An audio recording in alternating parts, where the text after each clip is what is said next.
आपको जब पता चला, क्योंकि देखिए कई जी, इंटरव्यूज़ में मैंने देखे आपने लव जिहाद बोला है, जी, जी। लव जिहाद को लेकर बात की है आपने। हाँ जी। तो ये लव जिहाद का शिकार जो मोनालिसा हुई जी। है, इस पे क्या कहिएगा आप? दरअसल उसको एक पहली बात तो पता ही नहीं कि वो लव जिहाद का शिकार हो चुकी है। अब आप एक चीज़ बताइए, कुछ मुद्दे ऐसे हैं जिसमें आपसे पूरा खुलकर बात करना चाहूँगा, क्योंकि ये सवाल जो है ना चैनल वाले नहीं दिखा रहे हैं, उनको खाली है हुँ, कि शादी हो गई, ये जा रही है, वो आ रही है, बस, ये बस, वो बस हाँ। यही है। अब आप बताइए कि बागपत का एक पंचर जोड़ने वाले का लड़का, हुँ, जो मलयालम में है, काम कर रहा है, बोलता है कि मैं महाराष्ट्र का रहने वाला हूँ और बागपत में रह रहा हुँ, है। और बागपत क्या है कि आपको पता है पूरा इस्लामिक स्टेट जैसे ही है वहाँ पे, हुँ, तमाम हुँ, सारी घटनाएँ, तमाम सारे हुँ, आतंकवादी, हुँ, कितने लोग पकड़े गए, कितनी हुँ, घटनाएँ हुई वहाँ पर। तो वहाँ का एक लादेन जैसा आदमी, ठीक है? वो कहाँ मिलता है जाके, उसको मलयालम लेकर के जाता है और मलयालम फ़िल्म के लिए लेकर के जाता है केरल। हुँ, केरल के अलावा कोई और जगह नहीं मिली थी। केरल क्या है, सीपीएम का अड्डा है, केरल वामपंथियों का अड्डा है, केरल पीएफआई का अड्डा है, पीएफआई का गढ़ है वो पूरा। और वहीं से आज भी पीएफआई को सरकार ने बैन कर दिया, ऑफ़िस बंद कर दिया, शटर ही तो गिराया है। हुँ, हुँ। बाकी लोग तो हैं ना, उनको कैसे मना करोगे आप?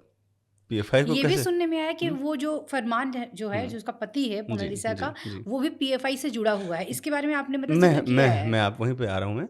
अब आप सोचिए कि एक आदमी जिसने कभी कोई फ़िल्म ही नहीं बनाई, कोई हुँ, एक्टर कभी काम किया ही नहीं, एक्टिंग हुँ, कभी किया ही नहीं, ना कोई फ़िल्म से कोई लेना-देना हुँ, रहा उसका। तो किस तरह से एक सनातन को बदनाम करने के लिए पीएफआई के जो इशारे पे उसने काम किया, किस तरह से उसको ब्रेन वॉश किया होगा, किस तरह से उसको लेकर के और कैसे फँसाया कि चलो फ़िल्म है वहाँ, फ़िल्म के नाम पे बुलाया वहाँ पर, साइन कराया, कैमरे लगाए, चिल्ल-पो मचाया, फिर दोबारा मचाया और तीसरी बार उन्होंने ये कांड ऐसा किया कि इसमें एक पंचर पुत्र की शादी में आप सोचिए कि वहाँ पर सीपीएम के बड़े-बड़े लीडर मौजूद थे, तो ये ऐसा तो नहीं कह सकते कि बड़ी साधारण-सी बात है। और वो आदमी जिसको मलयालम सिनेमा से किसी सिनेमा से कोई मतलब नहीं है, एक फ़ोटो उसका कोई देख रहा है कि एक भोजपुरी का कोई एक्टर है खेसारी लाल यादव इसको लात-लात से मार रहा है। तो इस तरह का भोजपुरी पिक्चर में घटिया काम करने वाला एक जूनियर आर्टिस्ट जो थर्ड क्लास का हुँ, आर्टिस्ट, उसकी शादी में बड़े-बड़े सीपीएम के लीडर, पुलिस प्रशासन और सारा कुछ कैसे अलर्ट होके गया। हुँ, तो आप इससे पूरा अंदाज़ा लगा लीजिए कि जो केरल स्टोरी है या हुँ, कश्मीर फाइल है या बंगाल डायरी है, इनमें जो भी कहा गया है वो फ़िल्में सिर्फ़ 10% है, 90% चीज़ें तो पब्लिक झेलती है। जो हुँ, हम झेल रहे हैं आज की तारीख में, आज तो हम हुँ। खुद लव जिहाद का शिकार हो गए हैं। तो आप इन चीज़ों को कैसे डिनाई कर सकते हो आप? कोई एक चीज़ एक-दूसरे से लिंक होती है क्या? सीपीएम के वो वहाँ पे शिक्षा मंत्री और वहाँ के हुँ। राज्यसभा सांसद, वहाँ के विधायक, एमएलए, ये सब तो उस एक पंचर पुत्र की शादी में क्यों खड़े हो गए वहाँ एक जाके? बात आप बताइए कि हुँ, सनोज मिश्रा जी कि हुँ, ये जो लड़का है फरमान जिसकी हुँ, बात करें लादिन लादिन अब कह रहे हैं, कई बार बोल रहे हैं, हुँ। इसे आप पहले जानते थे?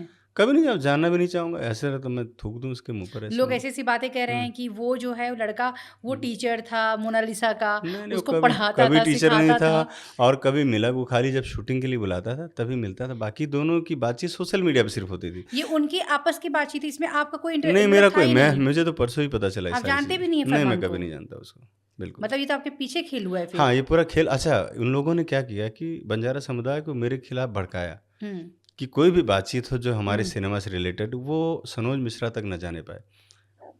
हो सकता है उनको कहा होगा कि सनोज मिश्रा बहुत स्वार्थी हैं, अपनी फ़िल्म के बारे में सोचते हैं, हमारी पिक्चर उनसे बहुत बड़ी है, हम बहुत बड़ा काम करने वाले हैं, तो उनको मत बताना। इस वजह से लोग मुझे कोई भी बात डिस्क्लोज़ करने से बचते थे। जबकि उनके आस-पास के लोग कोई फ़िल्मी आदमी तो है नहीं, सब गाँव खेड़े में रहने वाले लोग हैं। उनका ज्ञान वो ले लेते थे, लेकिन मेरा ज्ञान कभी नहीं लिया कि मैं फ़िल्म से जुड़ा हूँ, मेरे हैदराबाद में भी लोग हैं, केरल में भी लोग हैं, जहाँ भी जा रहा हूँ वहाँ सारे तमिलनाडु में भी लोग हैं। तो मैं उनको अच्छी सलाह दे पाता, लेकिन वो भोले लोग थे और उन दो सबके भोलेपन का फ़ायदा उठाया ये पीएफआई के एजेंट ने और उसने इस तरह का बड़ी घटना को अंजाम देखिए कितनी शातिर तरीके से दिया है। बागपत का रहने वाला था, महाराष्ट्र में भी शादी कर सकता था, बिहार में भी कर सकता था, लेकिन नहीं किया उसने।